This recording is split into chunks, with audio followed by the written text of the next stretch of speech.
Good morning, everyone. Appreciate the introduction. Again, my name is Nathan Lipson. I work for a consulting firm called WSP. We're one of the largest engineering consulting firms in the world. I myself am a transportation and environmental planner. I have a degree from the University of Illinois in urban planning. I know I probably shouldn't say this until I have decades, but I did move to Louisiana 9 years ago.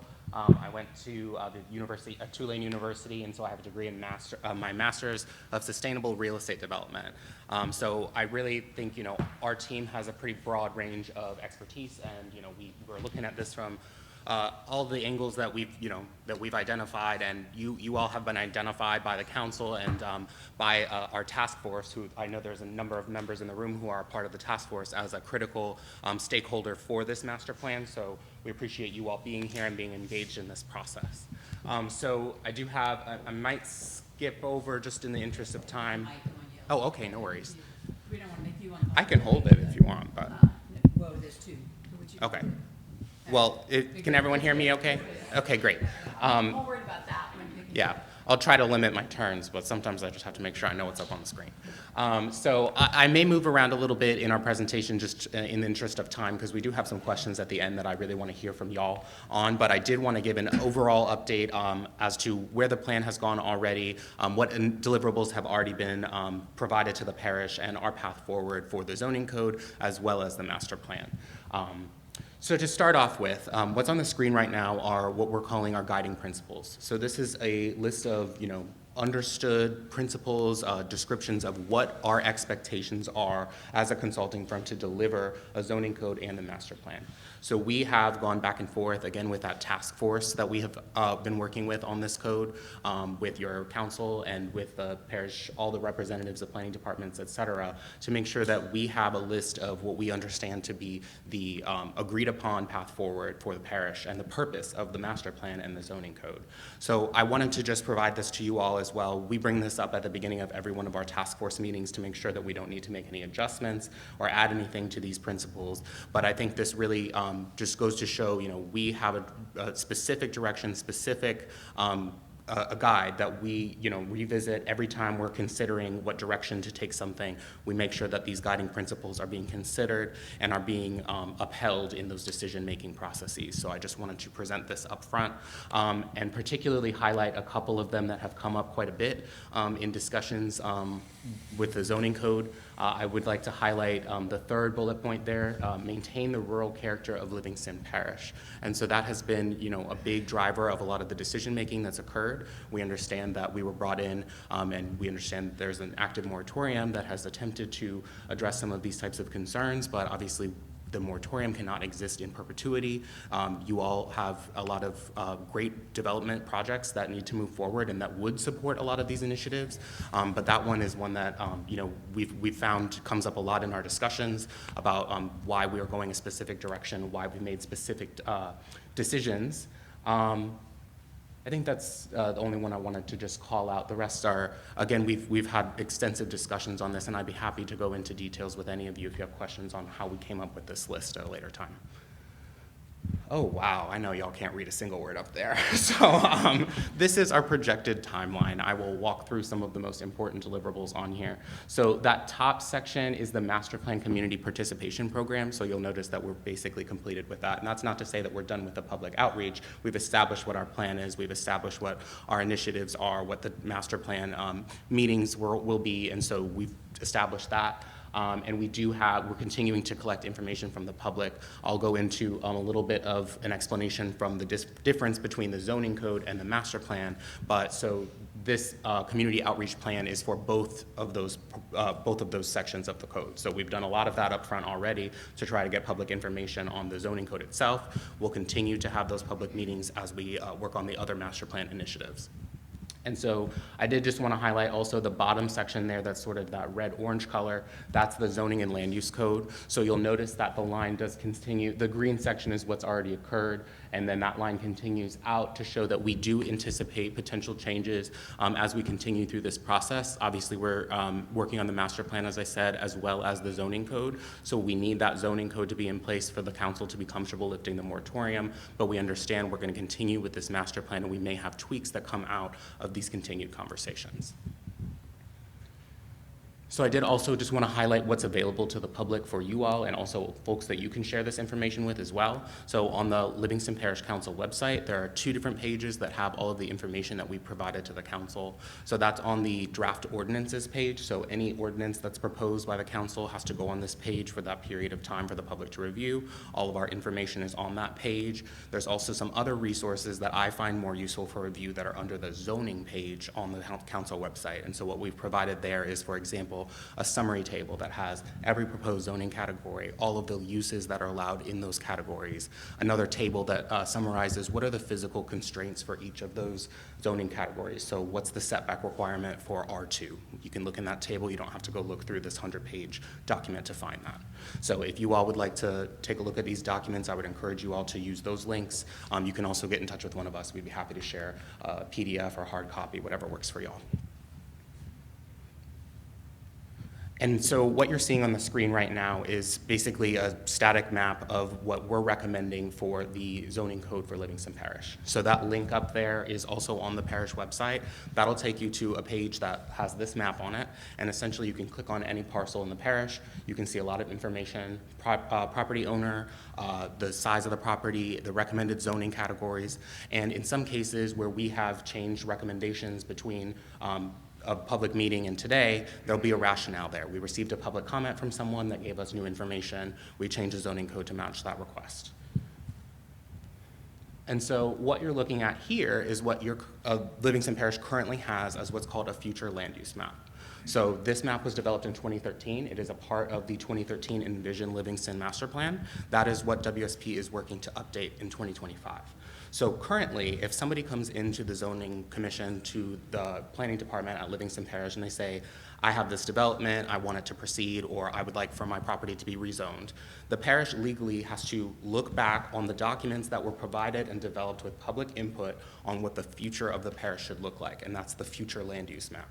So obviously, looking at maps that are from 2013, the planning department is in some cases struggling to be able to make valid recommendations based on old information. So someone comes forward and says the future land use map says that this should be industrial here, but over the last 10 years, development in that area has changed, or something has changed that recommendation would no longer be appropriate. And we obviously don't have something for the planning department to lean on. So WSP is working and this will come at the end of our master planning phase, where we've had the benefit of speaking to folks like y'all and had a lot of public meetings to discuss where is the future of Livingston going to be. We will develop another one of these maps. We will have a lot of iterative public meetings where we show people, hey, does this corridor look like what you thought it was going to? Does this support the other initiatives that you have? And so this is the next step of the document, of the master plan process. Yes, sir. I know this is the 2013 map, but what are the dark shaded areas, the 5 or 6 that you see? Excellent question. So those are the incorporated portions of Livingston Parish. So from a legal standpoint, the parish right now is working on a master plan for the entire parish, right?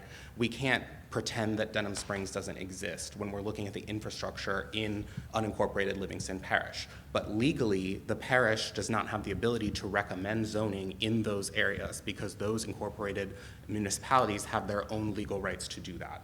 So this master plan, our update, you will continue to see those blackened out areas where we, again, we're considering what's on the ground there. In many cases, also, I will say that when we receive public comments, particularly, I will say in District 8 along French Settlement's boundary, we received comments that said, well, French Settlement zoning looks like this, or this existing condition in French Settlement looks like this, and we need to go look into a different municipality's approach to make sure that Livingston Parish isn't recommending something for an unincorporated area that is at odds with what's in that municipality.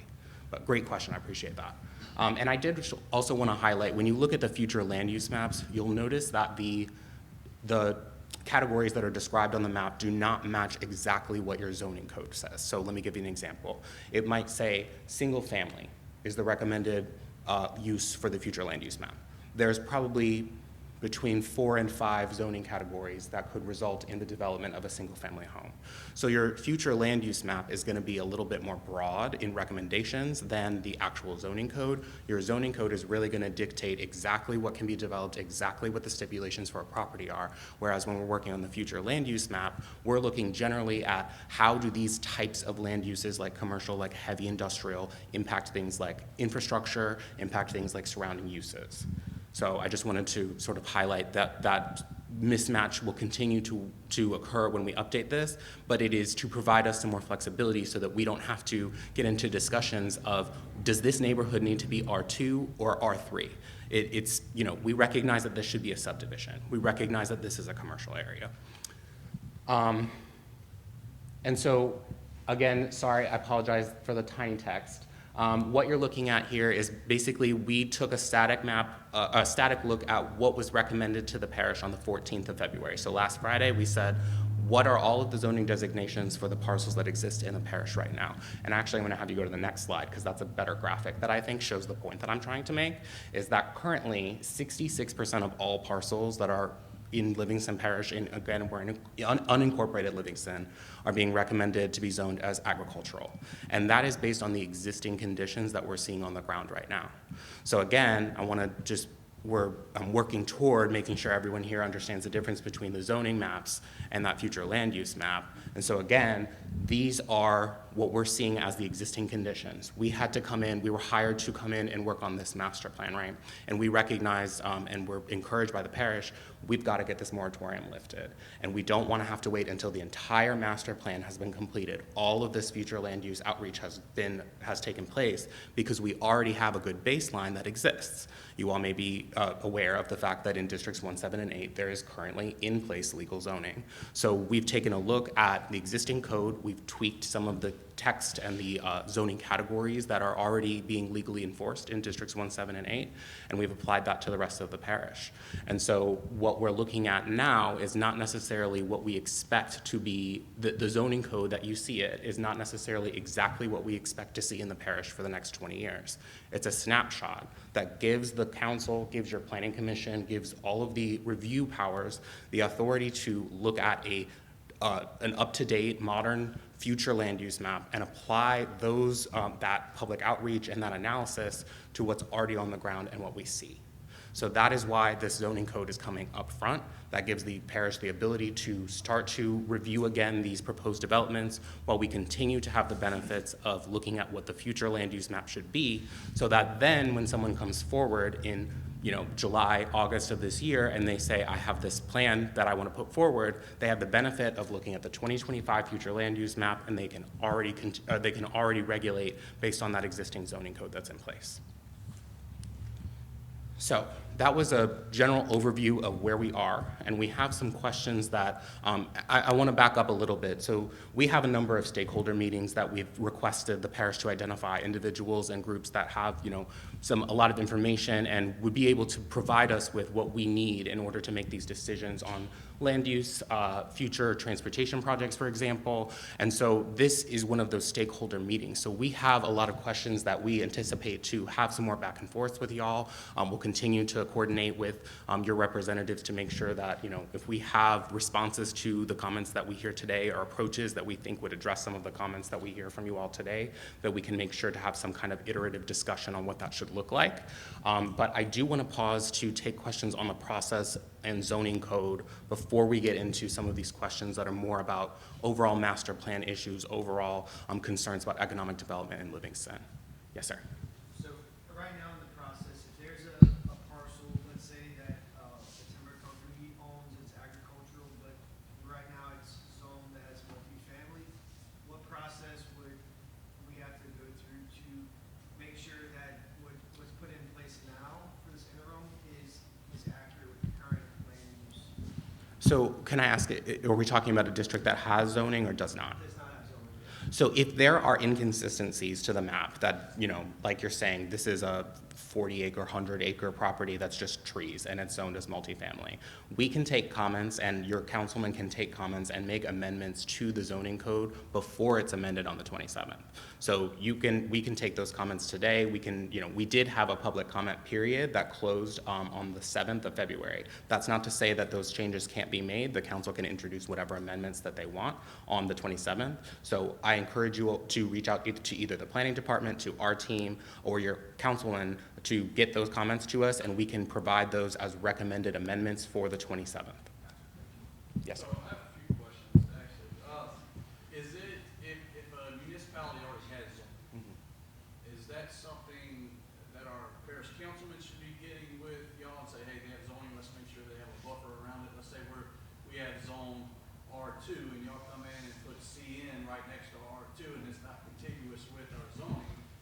Do we need to get with y'all and say, hey, we need to make sure, the town of Livingston is protected from the zoning of the parish to make sure we kind of have a buffer or whatever between those zones? Yes, I absolutely would want to have those discussions. Those are the types of things that we need to make sure are in these future land use maps. And I would continue to say, we haven't had as much coordination, I would say, with the municipalities. I understand that a lot of them are pretty limited in the resources that they have to work on these zoning codes and to respond to requests from their municipalities. It was also brought to our attention that there are situations, I understand that French Settlement actually has its zoning taken up and dealt with by the parish council, or by the parish planning commission rather, which is a bit unusual. And so we definitely want to make sure that we have an understanding moving forward of what the responsibilities and the documents that we should be reviewing as existing land use, existing zoning codes for these municipalities would be. So absolutely. Okay, so yeah, we've had zoning for like 15 years. Mhm. We just redid some things. I heard you talking about there's 3 districts that already have zoning. Yes. Did y'all come in and did y'all look at these, or y'all just letting them be what they are? So our understanding, we have absolutely looked at them, and we've actually identified, I think it was about 4,000 parcels that we have, comments and would recommend some changes in districts 1, 7, and 8. Our understanding is that because those specific council districts have an established zoning designation, they have to follow the parish ordinance for changing those designations, which is a very different process than implementing zoning for the first time.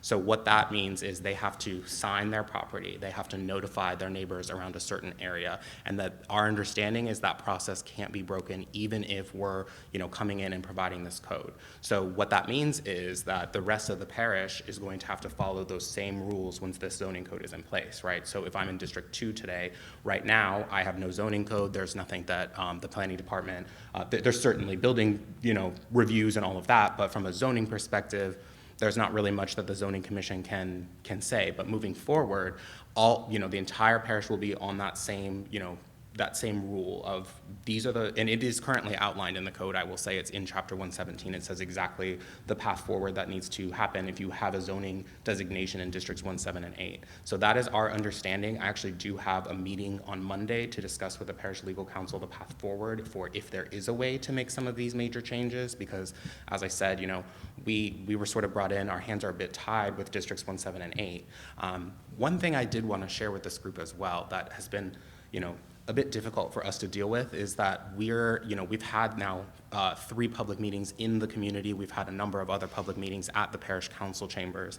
There are individuals that are in districts 1, 7, and 8 who have no idea that they have had a zoning designation on their property for over 2 years.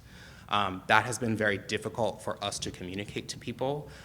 We have, certainly done our best to collect information and requests from these folks that, were just totally unaware that they had a zoning designation on their property that they disagree with, or that they even in some cases have changed the use of their property in this period that they've had the zoning code that, technically maybe should have gone through a different procedure. So that is something that we're really concerned about and that we're trying to, through an education campaign, not just from our team, but also through the planning department and your council, have that information for these folks and make sure that there is an understanding of where we are legally. Yes, ma'am. Would you mind touching on the proximity of 1, 7, and 8 for everybody in the room? Because I think we're all on like 1, 7, 8, but. Yeah. Do you want to go back to that? That, right here, so District 1, and I don't know if you can see where those black outlines are, but it's basically the top, the northern central portion of the parish. Oh, perfect, thank you.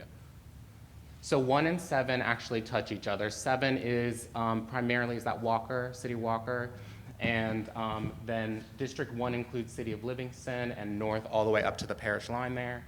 And then District 8 is going to be the southern portion of the parish along Lake Maurepas, so that includes Springfield, portions of French Settlement, portions of the entire city of Killian is in District 8. So it's mostly your northern section of the parish and that southern section of the parish. It is, there are certainly developed areas of Districts 1, 7, and 8, but we're finding, I think, that in a lot of cases, there's just not as much development happening at the same scale, so maybe that has contributed to folks just not being aware of this. But again, I want to highlight that WSP and my team did not work on the 2022 code. I can't speak to what the public outreach was there, but certainly just, I don't think I covered, we had our first public meeting for this zoning code just before Thanksgiving. I think it was November 19th. We had our second 2 meetings that were both the week of January 14th. One was in Springfield and the other one was just north of Walker. And then, as I mentioned, we had a public hearing on December 5th. That was at the council chambers where this zoning code was introduced. And we'll have another one next Thursday where the council will hopefully be voting on this. So, Yes, sir. that's not on y'all at all. I understand, I was kind of following what was going on. I know there was kind of a race back then to see who could be zoned first, and I don't think a lot of thought, not that a lot of thought was put into it, but it's like, we just need to go ahead and zone, and they didn't understand. I mean, I've talked to some of the councilmen, had no clue what spot zoning was. Right. So that's a question I had. Heard you say something about public comment, and if somebody comes and y'all try to, hey, I think my property should be zoned R2, there is some laws behind spot zoning where you can't just say, okay, hey, Mr. Ross, Right. you think your piece of property is zoned commercial, so we're gonna zone yours commercial, and then the next door neighbor will only be zoned agriculture, we're gonna zone yours. There's some councilmen in the past that didn't understand that, so that's my concern, and I know this isn't on y'all, but with 1, 7, and 8, if we're following their rules, it was just a race, we just wanna be zoned, so we can say we were zoned, and I can see where y'all's hands are tied as well. So you're dealing with 9 different councilmen. Mhm.